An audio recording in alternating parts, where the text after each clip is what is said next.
11장 소발의 등장입니다. 이제 세 번째 주자로 소발이 등장하는데 1번, 2번, 3번 엘리바서, 빌닷, 소발. 엘리바스는 처음 이야기 시작을 할 때 욥의 의로움과 경건들을 인정을 하면서 그래도 시작을 합니다.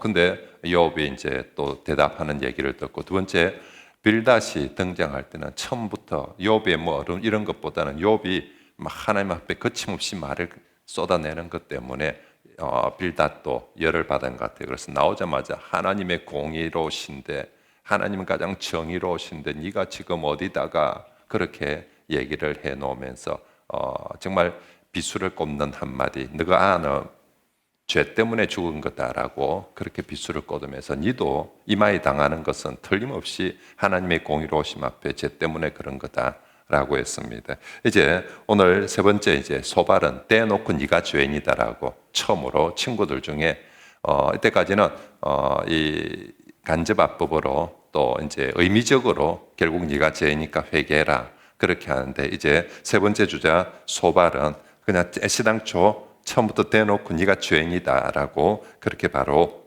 붙고 있습니다. 11절 말씀, 11장 1절에 남아 사람 소발이 나옵니다. 2절에 말이 많으니 어찌 대답이 없겠느냐. 실제로 욥이 말 제일 많이 하고 있습니다. 4절에 네 말이 많은 것 중에서 제일 심각한 것은 네 말의 4절에 내 돈은 정결하고 나는 주께서 보시기에 깨끗하다 하는구나 라고 여러 말들 중에서 내 도저히 용납할 수 없는 게, 니는 하나님 앞에서 니는 어렵고 니 돈은 깨끗하고 그러면 하나님은 불의하고 그래서 참을 수 없습니다. 이제 빌닷은 소발은 무엇으로 이 하나님을 변호하느냐 하면 하나님의 지혜의 오묘함입니다. 6절에 하나님께서 지혜의 오묘함으로 내게 보이시기를 원하노라 라고 하면서 6절에 아주 정말 욥에게 다시 한번 가슴을 찌르는 말을 합니다. 하나님의 지혜의 오묘함에 비하면 6절 끝에 이는 그의 지식이 광대하심이라 하나님께서 너로 하여금 너의 죄를 잊게 하여 주셨음을 네가 똑바로 알아야 된다. 이 말이 무슨 말이냐면 네 죄에 비해서 지금 받는 벌이 작은 거다. 네가 지금 네 죄에 비해서 오히려 네 받는 벌이 작은 줄 알라고. 하나님이 너의 죄를 잊게 하여 주셨음을 알라라고. 하나님이 많이 잊어주었기 때문에 네 지은 죄 하나씩 그대로 다 갚아주며 네 지금 죽었다. 그래도 네가 지금 이마에 살아있다는 건 하나님이 너의 죄를 그만큼 잊어주었기 때문에, 네가 지금 그것도 모르고 그래서 지금 소발은 네가 죄인이다. 하나님이 근데 정말로 너의 죄를 어느 정도 잊어주고 간과해 주었기 때문에 그래도 지금 너는 이 정도지. 어디 네가 죄인 주제에 감히 하나님 앞에서 나는 어렵고 하나님은 그럴 수 있냐라고. 그러면서 7절에 네가 하나님의 오묘함, 이제 하나님의 오묘한 지혜를 어찌 청량하겠느냐. 8절에 하늘보다 높고 소울보다 더 깊고, 9절에 땅보다 길고 바다보다 넓고 이 어마어마한. 그러면서 소발의 핵심은 하나님이 정말 지혜롭고 오묘하시기 때문에 죄인들의 죄 다 본다, 안다는 것입니다. 특히 누구? 네 죄 다 알고 본다. 11절에 하나님은 허망한 사람을, 하나님의 그 오묘한 지혜로 모든 것을 다 보시고 아시는데 특히 허망한 사람을 분명히 아시니 악한 일은 상관하지 않으시는 듯하나, 하나님이 저 악한 죄인들에 대해서 상관하고 않는 것처럼 보이지만 하나님은 뭐 하신다? 다 보시느니라. 그러니까 네 죄도 다른 사람은 못 봐도 하나님 다 보고 있다라고. 그래서 12절에 허망한 사람은 지각이 없나니 그의 출생함이 들나귀 새끼 같으니라. 그것도 모르고 니처럼 그렇게 입을 놀리고 하나님 하면서 이럴 수 있습니까? 하나님이 정말 하는 그 사람이 정말 허망한 새끼고 사람이고 들나귀 새끼보다 못한 사람이다라고 그렇게 말합니다. 그러면서 13절에 이제 다시 또 회개해라. 그러니까 만일 네가 다 지금이라도 마음을 다시 바로 정하고 주를 향하여서 손을 들면, 주를 향해서 손을 든다는 것은 고대인들에게 기도한다는 말이죠. 주를 향해서 지금이라도 마음을 정하고 기도하면 내 손에 죄악이 있거든 멀리 또 회개하고 버리면 내 장막에 있지 못하게 하면 15절에 반드시 흠없는 얼굴을 들게 되고 굳게 서서 네가 회복될 것이다라고 16절에 환난도 있게 될 것이고 17절에 내 생명의 날이 때낮보다 밝아지게 될 것이고 18절에 희망이 있을 것이고 평안이 있을 것이고 19절에 네가 누워도 잠이 안 오고 자도 한 꿈에서 환상에서 하나님이 너를 괴롭게 한다는데 네가 누워도 아무도 두렵게 할 사람이 없을 것이고 많은 사람이 내게 오히려 은혜를 구할 것이다. 그러나 악한 자들은 눈이 어두워서 도망할 곳을 찾지 못하리니 그들의 희망은 숨을 거두는 죽는 것밖에 없을 것이다 라고 말하고 있습니다. 정말로 하나님 오묘한 지혜로 모든 걸 다 아시고 보시는데 죄인은 죄인으로 분명히 그 죄를 사람이 아무리 숨길래도 낱낱이 아시는데 욥, 네가 감히 그러니 지금이라도 회개를 해라. 지금이라도 정말로 하나님 앞에 회개하고 그러면 살 수 있다고. 만약 끝까지 네가 허망하게 악인으로 하면 절대로 못 산다라고 그렇게 이제 소발은 대놓고 네가 죄인이다라고 그렇게 지금 말하고 네 죄에 비해서 하나님의 징계는 약하다라고 합니다. 자, 12장에 욥이 대답합니다. 이제 앞에서 이렇게 친구들의 대화는 엘리바스가 2장 제일 많았습니다. 빌닷, 소발 한 장씩 얘기했습니다. 욥은 줄기차게 친구들보다 더 많은 말들을 2장씩. 근데 마지막 1라운드 세 번째 대답에서는 욥이 12장, 13장, 14장 3장에 걸쳐서 가장 긴 말을 합니다. 욥의 응답 말은 언제나 첫 번째 친구들에게, 두 번째 하나님께, 항상 이 구조로 가는데 12장, 13장, 14장의 가장 긴 말들 중에서 가장 많은 말들을 하나님을 향하여서 그렇게 쏟아붓고 있습니다. 자, 욥이 1절에 대답합니다. 너희만 참으로 백성, 여기 복수를 쓰고 있습니다. 너희만. 지금 욥은 이제 1라운드를 마지막 1라운드의 답변에서 지금 소발이 한 소발 말에 대해서가 아니라 지금까지 한 너희들 모두 말들에 대해서 대답을, 너희만 참으로 백성이고 너희만 지혜고 너가 죽으면 지혜도 다 없어지겠구나. 나도 너희만큼 생각도 있고 너희만큼 안다라고. 지금 너희들이 하는 말 내가 무슨 말인지 안다. 나도 멍청이 아니다. 나도 내가 어떻게 하나님이 공의롭고 하나님이 오묘하다는 걸, 지혜의 오묘라는 걸, 그걸 내가 어떻게 모르겠노. 근데 욥은 또다시 그 하나님의 지혜의 오묘함을 가지고 하나님이 나를 자꾸만 죽이려고 한다. 하나님의 지혜와 권능을 가지고 선한 능력을 해야 되는데 자꾸만 하나님이 나에게 하나님의 그 지혜와 능력을 가지고 나를 힘들게 한다고. 한때 4절에 하나님께 불러 아뢰심을 들으심을 입었네. 와, 이거 하나님, 나와 하나님 관계, 내가 하나님께 부르시면 하나님은 언제나 내게 응답해 주시는, 은혜를 베풀어 주시는 그런 관계였다라고. 그런데 하루 순간 어렵고 온전한 자가 조롱거리가 되었고, 그리고 6절에 강도의 장막은 형통하고 하나님을 진노하게 하는 자는 평안하게 되었으니 하나님의 그의 손에 후이. 진짜 지금은 완전히 뒤집어져 버렸다. 정말 하나님께 기도하면 들어주신 바 되었던 내 같은 사람은 완전히 박살이 나버리고, 저 악인들은 오히려 하나님이 손을 들어주고 그렇게 된 것 같다라고. 그래서 그 이야기들을 7절에 이제 모든 짐승들에게 물어보라. 하나님이 얼마나 위대하고 지혜로우신지 짐승들도 다 안다라고. 새한테 물어봐도, 땅에게 물어봐도, 어딜 봐도 19절에 이것들 중에 어느 것이 여호와의 손이 이를 행하신 줄을 알지 못하나 다 하나님의 손에 있고 하나님의 지혜에 있다라고 말씀합니다. 그러면서 13절에 자, 나도 네가 말한 것처럼 오묘한 지혜, 부정하는 것 아니다.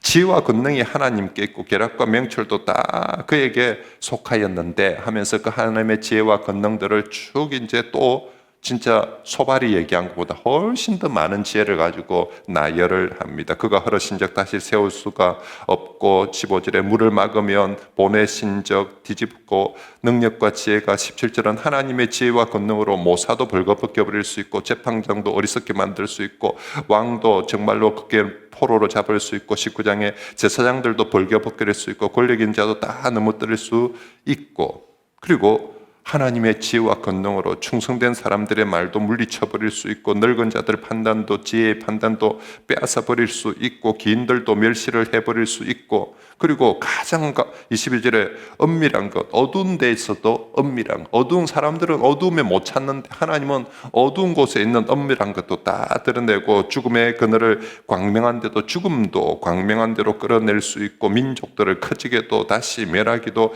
할 수 있고 24절에 누리들의 총명을 다 빼앗아 버릴 수도 있고 25절은 삐든 캄캄한 데를 더듬게 하고 취한 사람같이 비틀거리게 다 이거 하나님의 지혜와 권능으로 얼마든지 하나님 하실 수 있다. 그런데 지금 여기 욥이 열거하는 하나님의 지혜와 권능을 가지고 하나님이 자꾸만 반대로 지혜와 권능을 쓴다는 거예요. 뭐든지 세우고 좋게 하고 새롭게 하고 온전하게 하는 게 아니라 나열되어지는 걸 보면 전부 다 모사에게는 지혜를 더 줘야 되고 그죠? 뭐 제사장들은 더 잘하던데 전부 다 보면은 헐어버리시고 막아버리시고 뒤집어버리시고 하나님의 지혜와 권능을 가지고 그런데 좋다. 하나님이 지혜롭고 권능이 있으니까 뭐 뒤집든지 이렇게 하든지 저렇게 하든지 이유를 설명을 해줘야 될까, 아이가. 왜 이렇게 뒤집어 버리는지, 왜 저렇게 하는지, 오늘 여기 성경에도 하나님이 지혜와 권능을 가지고 이렇게 한다는 것들은, 동의도 하고 한다는 것들은 알겠는데, 그러면 왜 하는지 말이라도 한마디 좀 해주고 하든지, 욥 자신에게 그런 거죠. 하나님의 그 지혜와 권능을 가지고 욥을 자꾸만 뒤집어 버리는 거예요. 그러면서 욥에게 어찌하여 그렇게 묻는데도 한마디 답을 전화를 한 통 해주든지 문자를 보내주든지 뭐 대답을 좀 해주면서 하면 될 낀데 하나님의 그 지혜와 권능을 가지고 자꾸만 내가 보기에 자꾸만 뭔가를 뒤집어 하나님 원래 창조하실 때는 다 뒤집힌 것도 바로 세우고 어둡던 것도 밝게 하고 그렇게 창조하신 하나님이 왜 지금에 와서 내게 그리고 내 주변에 그 지혜와 권능을 가지고 이 모든 것을 자꾸만 뒤집어 버리는가. 13장 1절에 나의 눈에 이것을 다 보았고 나의 귀가 이것을 듣고 깨닫느니라. 나도 너희만 안다. 근데 내 눈에 내가 경험하는 하나님은 자꾸만 뒤집어 버리시는 하나님입니다. 그래서 13장 3절에 이제 하나님을 향한 단식으로 참으로 나는 전능자에게 말씀하려 하며 하나님과 진짜 내 이 문제 가지고 하나님 좀 만나고 싶다. 진짜 하나님 앞에 말씀하고 싶고 하나님 앞에 독대를 좀 하고 싶다. 내 하나님 앞에 얼굴을 좀 나아가고 싶다. 옆에 지금 계속 단식을. 내가 지금 내 병 고치달라는 거 아닙니다. 내가 지금 정말로 내 어떻게 뭐 다시 복 달라는 게 아니라 하나님 한번 뵙게 해주이소. 하나님의 보좌 앞에 나가서 한번 직구할 수 있게 해주이소.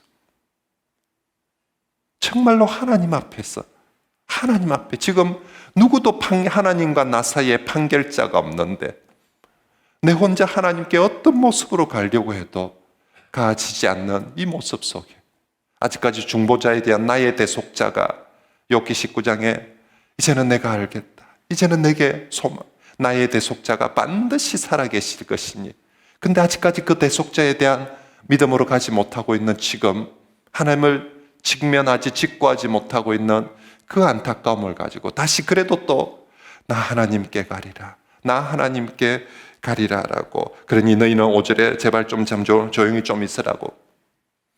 제발 너희는 좀 조용히 있고 내가 하나님께 갈 수 있도록 좀 길을 열어달라고 하고 7절에 너희가 하나님을 위하여 불의를 말하겠느냐? 그를 위하여 속임을 말하겠느냐? 너희가 하나님의 낯을 따르려고 그를 위하여 변론하겠느냐? 자꾸 너가 옆에서 하나님한테 잘 보이기라고 그런 소리 좀 하지 말라고.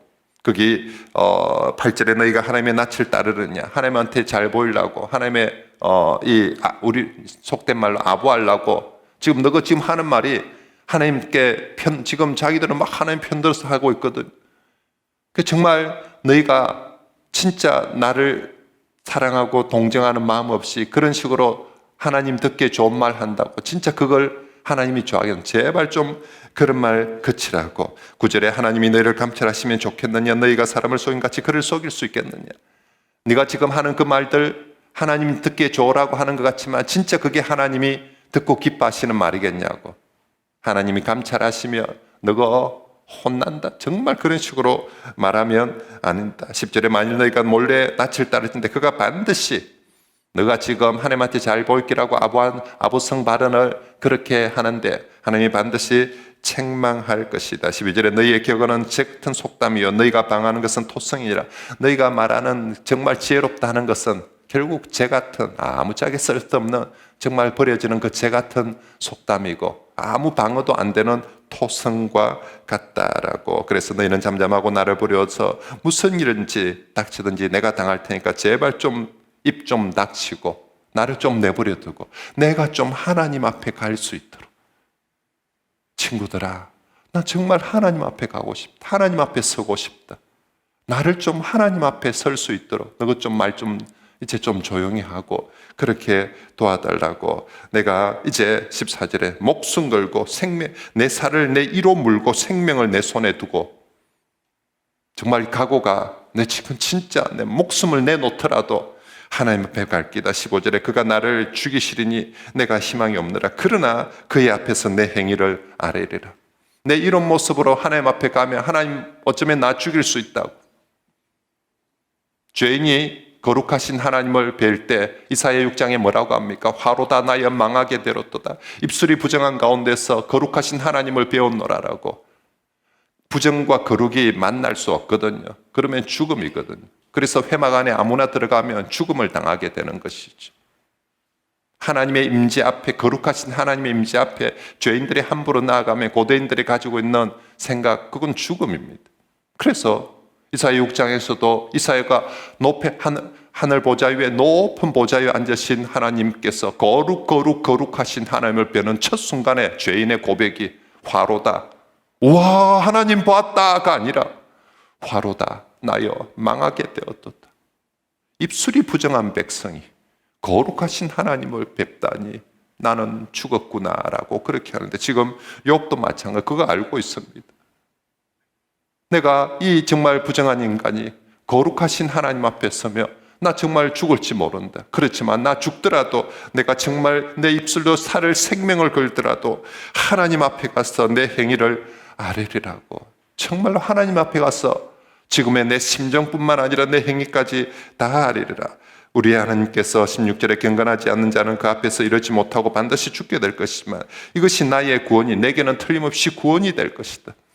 그게 살든지 죽든지 이것이 나의 예수아가 될 것이다.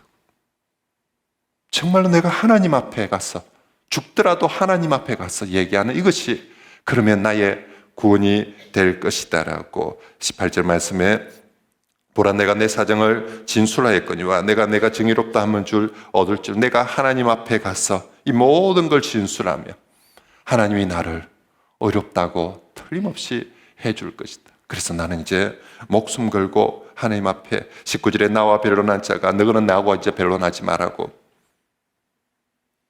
나는 이제 하나님께 가겠다고 하나님께 기도합니다. 20절에 하나님 이 두 가지만 좀 들어주십시오. 하나는 21절에 곧 주의 손을 내게 대지 마시고 두 번째는 주의 위엄으로 나를 두렵게 하지 마십시오. 하나님 제 정말 하나님께 나아가겠습니다. 죽음을 무릅쓰고라도 갈 테니까 하나님 제게 손 대지 마시고 조금만 봐주이소. 주의 이름으로 나를 두렵게 하지 말고 조금만 용납해 주세요. 저 목숨 걸고 하나님께 가니까 그러면 제가 정말로 말씀드리겠습니다. 그리고는 22절에 주님 나를 부르시고 그러면 내가 대답하겠습니다. 주님 정말로 주님 보좌 앞에 나아가고 싶습니다. 가서 주님을 뵙고 말하고 싶습니다. 제발 나를 막지 마시고 한 번만 불러주시고 한 번만 23절에 나의 죄악이 얼마나 많으니까 나의 허물과 죄를 내게 알게 해주십시오. 어찌하여 주님 그런데 얼굴을 가리시고 나를 주의 원수로 여기고 있습니까? 어찌하여 내가 오는 길을 막고 나를 주의 원수, 이게 히브리어로 오예버입니다. 욥입니다. 히브리어로 욥은 대적하는 자. 어찌하여 하나님께서 자를 욥으로 여기십니까? 아카드로 욥은 나의 하나님이, 나의 아버지가 어디 계신가? 라는 그런 뜻인데, 그래서 정말 욥 이름이 절묘합니다. 그가 이방인이어서 만약에 아카드의 의미로 한다면 욥은 지금 나의 아버지가, 나의 하나님이 도대체 어디 계신가? 아무리 불러도 찾아도. 근데 히브리어로 욥은 대적하는 자. 하나님이 나를 욥으로 여기신다. 오예브로 여기신다.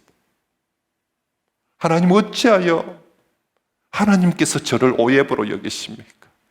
어찌하여 하나님이 저를 욥으로 여기십니까? 저 하나님의 욥 아닙니다. 저 오예브 아닙니다.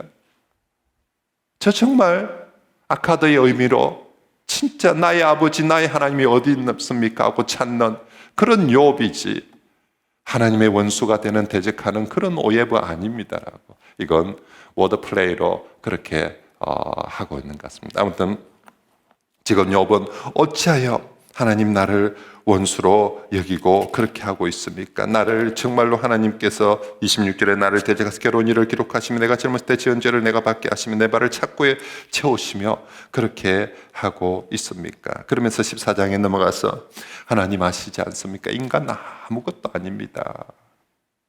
정말 하나님 아무것도 아닌 인간, 여인에게서 태어난 사람은 생애가 짧고 걱정이 같으며 그는 꽃과 같이 자라서 시들며 그림자와 같이 지나가며 머물지 아니하는데 이 초라한 인생, 이 아무것도 아닌 인생을 3절에 이와 같은 자를, 이 아무것도 아닌 정말 바람같이 구름같이 꽃과 같은 이런 자를 주께서 눈여겨보시나이까? 나를 주 앞으로 이끌어서 재판을 하려고 하십니까? 나를 오예부로 여기고 나를 재판을 하려고 하십니까? 하나님 정말로 내 인생 6절에 그에게서 눈을 돌이켜 그가 품꾼같이 그의 날을 마칠 때까지 그를 홀로 있게 하소서. 그냥 막 우리 집에 하루 노동, 그냥 하루 품삯, 하루 일하러 와서 그냥 가는 그런 품꾼 수준으로만 그냥 여겨주십시오. 그냥 우리 집에 하루 일일 노동자 와서 뭐 일을 조금 잘한들 못한들 뭐 그냥 막 그래 지긋집에 갚이면 되는 것, 그런 존재이지 않습니까? 하나님, 그러면서 나무 이야기를 하면서 나무든 내가 보니까 하나님 이렇게 찍혀도 마지막 그루터기 하나 남아도 나무는 다시 움이 났고 다시 순이 나는데 사람은 보니까 하나님 찍혀서 넘어지면 끝이 듭니다. 아무리 장정이라도 10절에 아무리 장정이라도 죽이면 소멸되고 인생이 숨을 거두면 그러면 끝입니다. 나무는 보니까 이렇게 잘리고 가지가 잘리고 저렇게 해도 다시 움이 났는데 인간은 보니까 아무것도 아닙니다. 하나님 그런 식으로 쳐서 쳐버리면 아무리 힘센 장정이라도 죽으면 다시 돌아오지 못하고 끝납니다. 12절에 사람이 누우면 다시 일어나지 못하고 하늘이 없으니까 눈을 뜨지 못합니다. 잠을 깨지 못합니다. 사람은 누우면. 13절에 주는 나를 서울에 감추시며 나를 진노에서 돌이킬 때까지 나를 숨기시고 나를 위하여 규례를 정하시고 나를 기억하옵소서라고. 장정이라도 죽으면 하나님 다시 살지 못하는데 내 같은 게 죽어가지고 어떻게 살겠습니까? 나를 좀 기억해 주시고 14절 다시 봅시다. 장정이라도 죽으면 어찌 다시 살입니까? 나는 나의 모든 고난의 날 동안을 참으면서 풀려나기를 기다리겠습니다. 죽이시는 하나님이 아니라 풀려나기를 기다리고 주께서 15절 같이 한번 읽어볼까요? 시작. 주께서 나를 부르시겠고 나는 대답하겠나이다. 주께서는 주의 손으로 지으신 것을 기다리시겠나이다. 주님께서 주의 손으로 지으신 것을 파괴하지 않으실 건데 주의 손으로 지으신 것을 주님도 기다리실 건데 어찌하여 이렇게 하나님께 나아가는 길이 막혀 있고 하나님을 보지 못하게 합니까? 하나님께 직구하지 못하게 합니까? 제가 기다리고 또 기다리고 정말로 주님이 한 분이라도 막 불러주시면 내가 한 번이라도 대답하고 싶습니다라고 주님께 나아가고 싶습니다. 근데 이제 현실은 15절 말씀에 16절 말씀에 그러하온데 이제 주께서 나의 걸음을 세시며 나의 죄를 감찰하고 있지 않습니까? 주는 내 허물을 주머니에 봉쇄하고 내 죄악을 싸매고, 지금 이 봉쇄하고 싸매고 울타리, 이게 계속해서 워드플레이로 처음 시작할 때는 정말 가장 좋은, 하나님이 내 울타리가 되어주신다. 지금 사탄이 딱 처음 일을 제기해, 하나님이 자 울타리가 딱 되어주니까 지금 자가 신앙하지, 울타리 없어 보여서 자가 신앙하는가? 인간은 뻔합니다. 인간의 신앙이란 건 얼마나 그게 이기적이고 자기중심적인지 하나님 착각하지 마이소. 하나님 지금 쏟고 있는 겁니다. 그것도 모르고, 아이고, 저 울타리 한번 벗기 보이소. 어찌 되는지. 그죠? 그래서 재산들 다 벗겨내고 나니까 속에 있는 진짜 울타리 가죽 아니습니까? 그것도 벗겨야 진짜 벗기는 거지. 그 가죽 울타리도 벗기 보이소. 그렇게 시작이 되었더랬습니다. 하나님께서 울타리 다 없애도 욥만큼은 하나님 신앙할 것이다. 아니, 욥뿐만 아니라 욥과 같은 많은 신앙인들이, 많은 경건한 의인들이 이 땅에 있다. 그들은 가짜로 새벽기도 다니는 거 아니다. 지 욕심만을 위해서 새벽기도 다니고 지 중심적으로 새벽기도 생활을 하는 그런 성도들 아니다. 내가 아는 우리 성도들, 새벽을 깨우는 우리 성도들, 어떤 상황이, 울타리가 있든 울타리가 벗겨지든지 정말로 하나님을 주신 자도 여호와시요 취하신 자도 여호와시다라고 그렇게 하나님 믿을 거다. 하나님께서 새벽기도 오는 성도를 믿고 지금 이 모든 상황이 벌어졌습니다. 하나님께서 나 같은 존재의 이 신앙이 참될 것이다라고 믿고 그렇게 내게 이 엄청난 고통을 주셨다는 거죠. 하나님이 나를 믿고, 사탄은 안 믿었어요. 저거 아닙니다. 하나님은 믿고요. 그런데 욥 입장에서 볼 때 그 울타리가 하나님이 친히 자기의 울타리를 댄데, 내가 보기에 이게 울타리가 좋게 보면 나를 보호하는 울타리 같은데 이게 똑같은 울타리인데 안 좋게 보기 시작하니까 감옥처럼 보여요. 울타리가 감옥이에요. 욥은 그걸 봉쇄라고 표현을 해버립니다. 하나님이 나를 꽉 봉쇄를 해놓고, 아니 봉쇄를 해놨습니다. 길은 내가 여기서 감옥에서 하나님을 위해서 그렇게 소리치는데 하나님께 나올 수 있는 길은 만나도록 안 해주고 계속 가두어 놓고만 있다는 것입니다. 그래서 지금 그 표현을 17절 표현이 주는 내 허물을 주머니에 봉하시고 내 죄악을 싸매시구나. 정말 나 자신을 봉쇄하고 내 죄에 대해서도 딱 봉쇄해 놓고 그렇게 계시구나라고 하고 있습니다.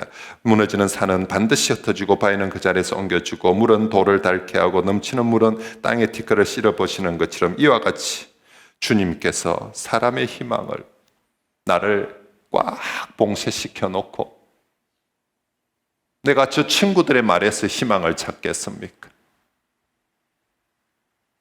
저거 아니다 싶어서 하나님께 직고하리라고 하나님을 향해서 그렇게 나아가려고 하는데 그것도 다 봉쇄당해버리고 정말 주님께서 사람의 희망을 끊어버리십니다. 그러면서 20절에 주께서 사람을 영원히 이기셔서 떠나게 하십니다. 진짜 내한테 주님 끝까지 이기려고 일합니까?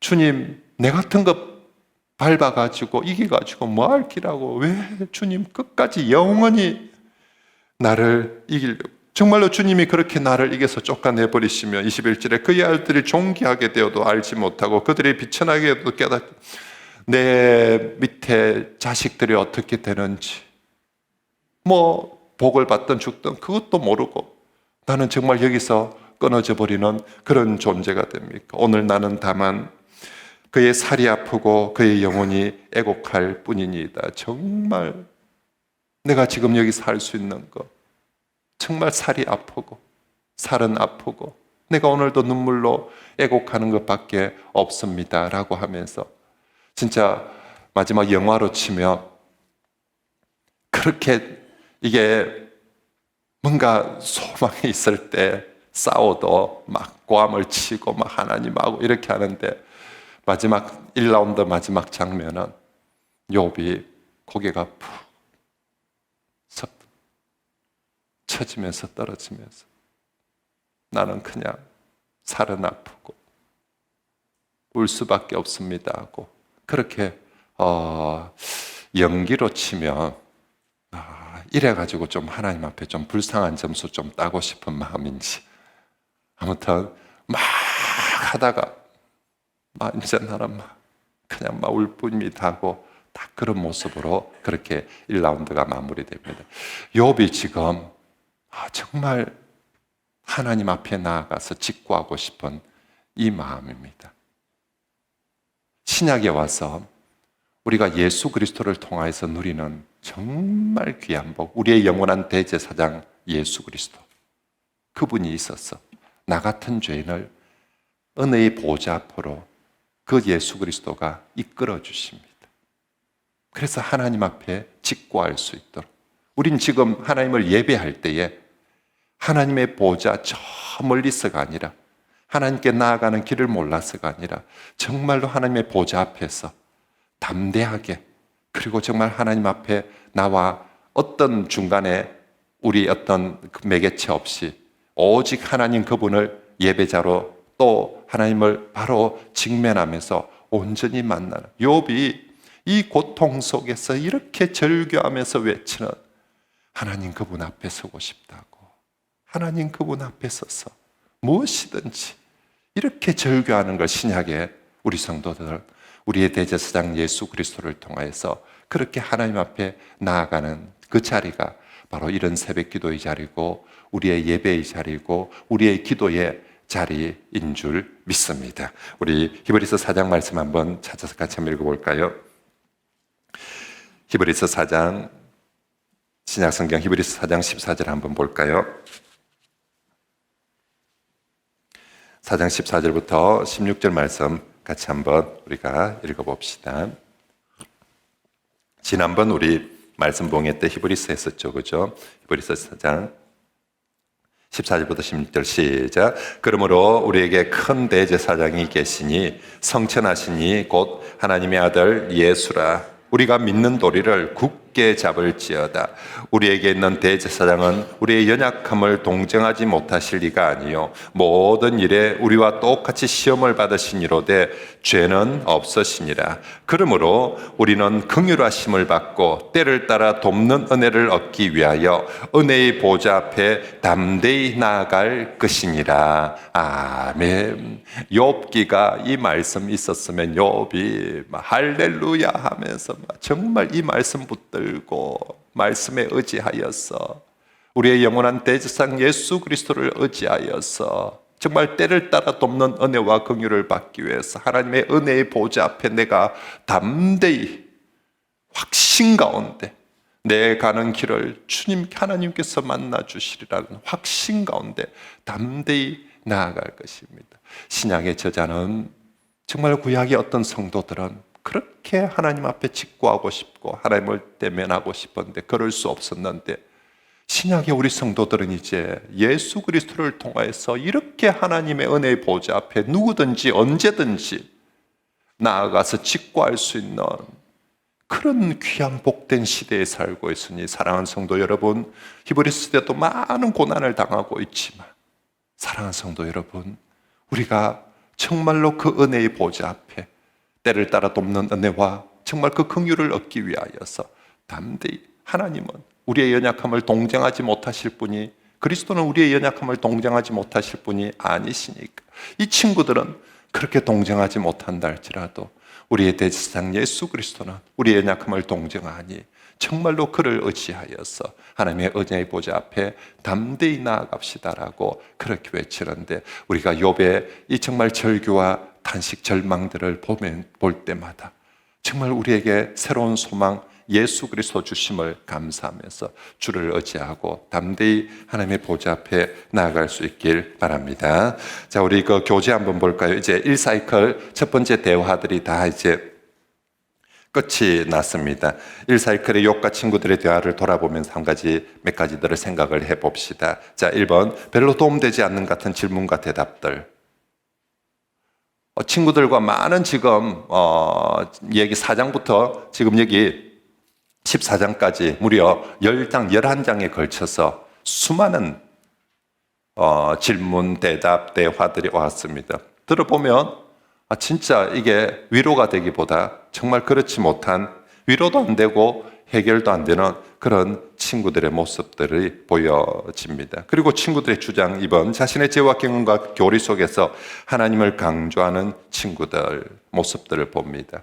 정말 욥을 위로하기보다는 이 친구들은 어찌하든지 하나님을 더 하나님 중심이라는 측면에서 어찌 보면 맞은 것 같은데, 욥기에서 볼 때 하나님 보시기엔 그건 아니지 라고 네 신앙과 네 지식 더 강조하기 위해서 네 친구를 그렇게 3번, 또 그러면 욥은 조금만 더 참으면 안 될까 싶은 아쉬운 생각들도 해봅니다. 이왕 1장 2장에서처럼 그렇게 참았는데, 물론 지금 이 친구들과의 대화 과정 속에 긴 시간들이 흐르고 있다는 건 압니다. 조금 더 참을 수 없었을까? 근데 아무튼 욥은 우리가 생각하는 만큼 그렇게 조금 더 참기보다는 많은 거침없는 불평과 부정적인 탄식들까지도 쏟아내고 있습니다. 그럼에도 불구하고 성경은 기록해주고 지금 하나님은 들어주고 받고 있습니다. 4번입니다. 성경은 기록을 해놨어요. 이 과정, 우리는 언제나 문제가 생겼다, 힘들다, 그러면 우리는 빨리 해결이 빨리 오길 바라는데, 성경은 어찌 보면 우리가 보기에는 쓰잘데기 없는 과정, 이런 과정 안 거쳐도 될 것 같은데, 그리고 이게 쉬운 과정이 아니죠. 참 힘든 과정인데 이 과정을 거치도록 하고 있어요. 이게 필요 없으면 2라운드 막았을 텐데 지금 두 번째 라운드로 간다는 것은 하나님께서 욥과 같은 우리에게 이 과정도 필요하다는 것이죠. 진짜 제대로 된 답, 제대로 된 위로, 그런 것이 없다 할지라도 어찌하든지 그 마지막 문제 해결로 가는 하나님이 등장하기까지 하나님께서 이런 여러 과정들을 허용하셨어요. 우리에게도 어쩌면 우리도 뭐 소망하는 건 너나 할 것 없이 빨리 해결되는 건데 하나님께서 이 과정들을 우리에게 허용하고 있습니다. 욥과 같은 신앙인이 겪어야 했던 과정이라면 내게도 있어야 되고 필요해야 되고, 저는 그래서 힘들지만 이런 과정들을 우리가 살펴보고 가야죠. 사실 목사지만 우리 성도들한테 정말 고난의 큰 문제에 목사라고 해서 제가 하는 말이 답이 되고 해결이 되지 않는 경우들 정말 많죠. 또 어떤 때는 위로가 되지 못할 때도 많이 있습니다. 그래도 하나님은 하라고 합니다. 그래도 또 들으라고 합니다. 사실 이쪽 입장에서 볼 때 내가 들어준다고 내가 해결해 줄 수 있는 것도 어떻게 해줄 수 있는 것도 없는데 서로에게 들어도 주고 서로에게 너희 수준에서 그렇게 또 대답도 하고 서로 답도 안 나오는 문제들 같지만 질문도 하고 그런 과정들을 그러면서 욥을 통해서 보여주는 것 잊지 말라고. 언제나 결론은 하나님을 향해서 가야 된다고. 하나님께로 가야 된다고. 그래서 그런 과정이 힘들고 문제가 힘들고 과정이 힘들어서 포기해서 떠나버리는 것이 아니라 그래도 그런 과정들 속에 결론은 욥이 계속 보여줍니다. 결론은 가서 단식을 해도 절망을 해도 뭘 해도 새벽기도 가가지고 하라고. 매일매일 새벽기도 가서 하나님 앞에 가서 거기서 어떻게 하는지 지금 현재로는 그 길만이 살 길이다라고 그렇게 지금 보여주고 있습니다. 힘들었는데 두 번째 라운드 또 해보자고 또 가자라고 또 15장부터 기록합니다. 자, 우리 거기 있는 잠언 25장 말씀, 그럼에도 불구하고 우리가 이제 여러 말들 중에서 참 지금 친구들이 바른 말을 하는데 비수가 되는 말들이 참 많거든요. 우리 잠언 25장 11절부터 13절 말씀 같이 한번 읽어봅시다. 시작. 경우에 합당한 말은 아로새긴 언쟁반의 금사관이라. 슬기로운 자의 책망은 청종하는 귀에 금고리와 정금 장식이니라. 충성된 사자는 그를 보낸 이에게 마치 추수하는 날에 얼음 냉수 같아서 능히 그 주인의 마음을 시원하게 하느니라. 아멘. 부디 하나님께서 우리에게 은혜를 베풀어 주셔서 고난당하고 있을 때, 또 고난당하는 누군가 곁에서 위로자로 섰을 때 어느 때든지 우리의 말들이 결국은 모든 것들이 말로 드러나거든요. 입술로 드러나거든요. 지금 계속 이 욥기에서 우리 아이들 표현으로 말많이들이 참 많다고, 말 많이 하는 사람들이 참 많다고 그렇게 하는데, 결국 욥기에서 계속 신앙이란 것, 그 다음에 우리 인격, 우리 내면이란 것들이 전부 다 말로 드러나고 있거든요. 그래서 어찌하든지 하나님, 성령님, 우리의 말이란 것이 정말로 아로새긴 언쟁반의 금사과와 같은 말이 되게 해 주시고요. 정말 여름날의 얼음 냄수와 같이 주인의 마음을, 하나님의 마음도 시원하게 하는 말이 되게 해주시고, 내 곁에 형제들에게도 그 마음들을 시원하게 하는 그런 말이 되게 해주십시오라고 우리가 기도하면서 정말로 내 혀에 정말 학자의 혀를 주시고, 성령님께서 위로의 혀를, 정말 지혜의 혀를 다하여 주십시오라고 그렇게 하면서 합시다. 자, 이제 15장부터 두 번째 전쟁 사이클로 넘어갑니다. 이제 두 번째 2라운드에서 친구들은 늘 한 장씩 얘기합니다. 그래서 15장에서 이제 또다시 엘리바스 등장을 하죠. 엘리바스 15장 얘기하고, 욥은 또 대답을 길게 합니다. 욥은 또 16장, 17장 대답하고, 그 다음에 빌닷 다시 또 한 장 대답합니다. 18장 대답하고, 그리고 소발도 또 하나 대답합니다. 한 장 대답했는데, 차이점은, 친구들에 대한 차이점, 이번에는 소발이 빌닷보다 훨씬 더 길게 얘기를 하고 있습니다. 욥은 언제나 많이 얘기를 하고 있습니다. 자, 첫 번째 이들이 지적했던 1라운드에서 지적했던 것보다 이제 2라운드 들어와서는 조금 더 세집니다. 그리고 제일 큰 차이점은 1라운드에서 전부 다 새 친구들 모두 다가 회복의 희망을 대해서 얘기를 합니다. 회복의 희망은 뭡니까? 전제가 언제나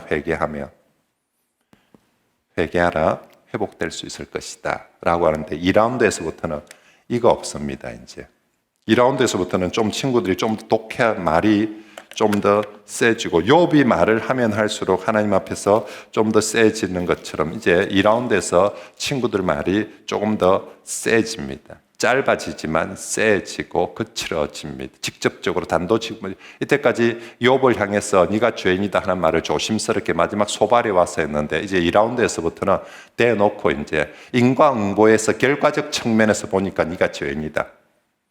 인과응보를 시작하는 측면에서보다 심은 대로 거두게 될 것이다. 이렇게 미래를 바라보면서, 그죠? 정말 네가 선하게 심으면 좋은 걸 거둘 것이고, 악하게 심으면 벌을 거둘 것이다라고 미래를 바라보면서 이렇게 얘기하는데, 이 인과응보를 결과적 측면에서 돌이켜보면서 부자는 착한 일 했으니까 부자 됐지 뭐. 그래서 유대인들이 예수님이 부자가 천국 못 간다는 말에 깜놀을 한 거죠. 결과론적인 측면에서 볼 때, 인과응보를 보면 부자는 무조건 잘했으니까 부자가 된 거거든요. 근데 예수님께서 부자가 천국에 들어가는 게 낙타가 바늘기보다 들어가는 거 어렵다니까, 그러면 도대체 누가 천국에 들어갈 수 있다는 말입니까? 라고 그렇게 질문을 할 수밖에 없었던 거죠. 결과론적인 측면에서 볼 때 인과응보는 지금 욥처럼 고난당하면 죄인이지.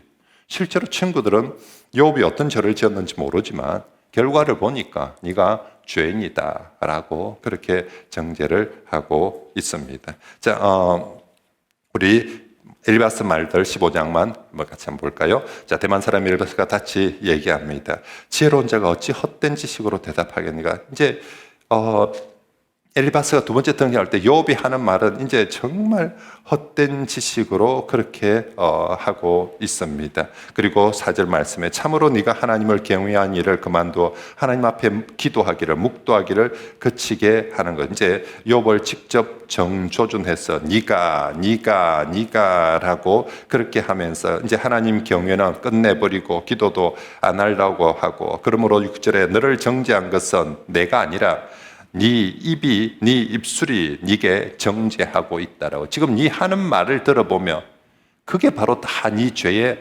증거다라고 그렇게 말하면서, 그러면서 욥에게 얘기합니다. 네가 제일 먼저 난 사람이냐? 산들이 있기 전에 네가 최초의 인간, 그러니까 가장 오랫동안 산 가장 정말 그런 인간이냐? 네가 정말 천지 창조의 그 시점에 하나님의 오묘하심을 듣고 지혜를 니만 가졌느냐라고. 아니다, 니 정말 니 말 들어보니까 아니다. 우리 중에 10절에 니보다 머리가 흰 사람도 있고 연로한 사람도 있고 네 아버지보다 나이가 많은 사람도, 엘리바스 본인을 얘기하겠죠. 엘리바스가 하는 말이니까. 내가 니보다 나이도 많고 전부 다 너가 아버지보다 다 지혜로운 그런 사람들이 많은데, 하나님께서 11절 말씀 보면 하나님의 위로와 엄밀하게 하시는 말씀이 내게 작은 것이냐. 엘리바스가 1차 얘기에서 계시를 받았다라고 얘기했는데, 내가 하나님의 계시를 받아 하나님의 영어로 말을 했는데 너는 지금 그것까지도 작게 여기느냐, 무시하고 있느냐.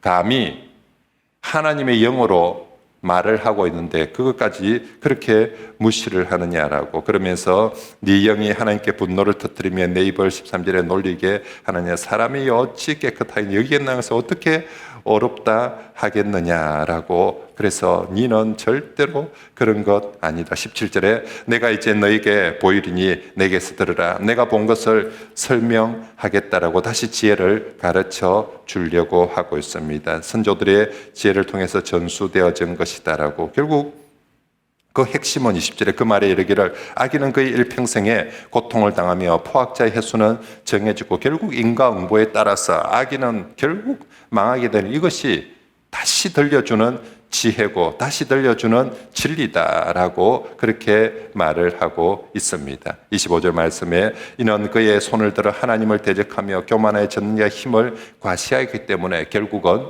그 악인들이 다 망하게 된 것이다 라고 말씀을 하고 있습니다. 26절 그는 목을 세우고 방패를 들고 하나님께 달려더니 그 얼굴에는 살이 찌고 허리에는 기름이 엉기었고 그는 황폐한성 사람이 살지 않은 집 돌무더기가 됐을 것에 거주하였습니다. 이게 지금 현재 결과적으로 누구의 모습입니까? 욥이라는 거죠. 악인이 하나님이 달라들어서 하나님이 심판해서 하나님 벌 주가지고 결국 딱 지금 이 하고 있는 이 모습이 딱 이거 아니냐라고 그렇게 얘기를 하고 있습니다. 그래서 29절에 그는 부유하지 못하고 재산이 보존되지 못하고 그의 소유가 땅에 증식되지 못하며 어두운 곳을 떠나지 못하니 불꽃이 그의 가지를 말릴 것이나 하나님의 입김으로 그가 불려가리라라고 그렇게 말씀하고 있습니다. 그는 계속 똑같은 얘기들을 계속 하고 있습니다. 34절에 경건하지 못한 무리는 자식을 낳지 못할 것이고 뇌물을 받는 자의 장막은 불탈 것이고 그들의 재난을 잉태하고 제약을 낳으며 그들의 뱃속에서 속임을 당하느니라 라고. 결국은 욥니가 이런 식으로, 엘리바스가 보기에는 욥이 지금 하고 있는 이 모든 말들이 신앙인의 하나님 앞에 단식으로 들리는 것이 아니라 하나님을 대적하고 진짜 악한 자의 모습으로 그렇게 하고 있는 모습이다. 그리하면 엘리바스는 지금 계속 얘기합니다. 죽음밖에 없다고. 지금 이제 너의 모습이 증가하고 있지 않느냐고. 네가 결국 이렇게 된 거 죄지은 벌로 받고 있는데 계속 네가 그런 식으로 얘기를 하면 더욱더 죽음밖에 없을 것이다 라고 더 지금 강하게 얘기하고, 이제 엘리바스의 얘기가 35절로 끝나버립니다. 더 이상 어떤 구원에 대해서, 회복에 대해서 기대하는 말도 또 기대하는 길도, 앞에는 회개를 해라 그러니까 지금이라도 나라면, 첫 번째 이야기 때는 나라면 이렇게 하겠다라고 하면서 얘기를 했는데, 두 번째 얘기에는 그런 거 없이 딱 네 결과가 네 모든 걸 지금 말해주고 있다라고 하면서 그렇게 하면서 딱 끝내면, 그러니까 너는 죄인이다라고 그렇게 하면서 끝을 내고 있습니다. 자, 이렇게 이제 이 1라운드에서는 친구들이 나라면 이렇게 하겠다. 또 회개하면 이렇게 한다. 이제 이런 말들에 대해서 욥이 답을 해야 되거든요. 회개를 하기 싫다. 회개가 답이 아니다. 이게 1라운드에서 욥의 대답이 아니라 정말 나는 너가 생각하는 것처럼 그렇게 회개를 해야 되는 그런 문제를 만약에 진짜 그게 진짜 문제일 것 같으면 나도 회개한다. 근데 문제는 그게 아니라 내가 어떤 죄를 지어서 그런 것이 아니라 하나님의 화살이 나를 지금 쏘고 있어서 까닭없이 쏘고 있어서 지금 내가 그래서 나도 답답하고 힘든 대답이 이런 식으로 나가는데 이제 2라운드에서는 친구들이 회개란 소리 없이 그냥 죄인은 망하는 것이다. 니는 망할 것이다 라고 이렇게 얘기를 하고 있을 때 이제 욥은 이런 얘기를 듣는 속에 신앙인은 또 어떻게 이 얘기에 답을 하고 또 이 문제에서는 어떻게 나아가야 되는가 저녁에 우리 16장부터 함께 보도록 하겠습니다.